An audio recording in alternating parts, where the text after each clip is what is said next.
একে একে সবই যেন হারাতে বসেছেন সাকিব আল হাসান। মান, যশ, খ্যাতি কিংবা সম্পত্তি সবকিছুই যেন কমছে একটু একটু করে। এসবের বাইরে এবার তো নিজের নামটাই হারিয়ে ফেললেন আইসিসি লিস্ট থেকে। বেশ লম্বা সময় ধরে ওয়ানডে খেলছেন না টাইগার অলরাউন্ডার। সবশেষ 2023 সালে বিশ্বকাপে খেলেছিলেন শ্রীলঙ্কার বিপক্ষে, হয়েছিলেন ম্যাচ সেরা। এরপর থেকে 50 ওভারের ফরম্যাটে খেলেননি তিনি।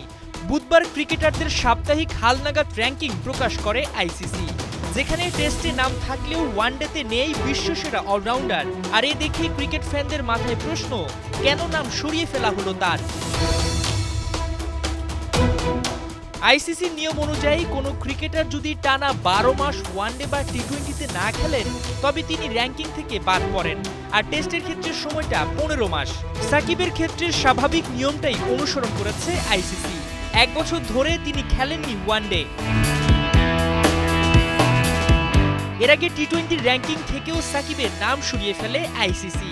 37 বছর বয়সী তারকা ক্রিকেটার শর্টের ভাষণ থেকে ঘোষণা দেন অবসরের। নাম থাকার তাই নেই কোনো কারণও। তবে ওয়ানডে ও টি-20 র্যাঙ্কিংয়ে নাম না থাকলেও টেস্ট র্যাঙ্কিংয়ে আছেন সাকিব। ব্যাটিংয়ে 55 ও বোলিংয়ে 32 নম্বরে অবস্থান করছেন তিনি। এখন দেখার পালা, সাকিব 2025 সালে চ্যাম্পিয়ন্স ট্রফি খেলে নিজের ইন্টারন্যাশনাল ক্রিকেট ক্যারিয়ারের ইতি টানতে পারেন কিনা, নাকি কানপুরেই অবসান হয়ে গেছে সাকিব অধ্যায়ের। মাহমুদুল হাসান সজীব, 71।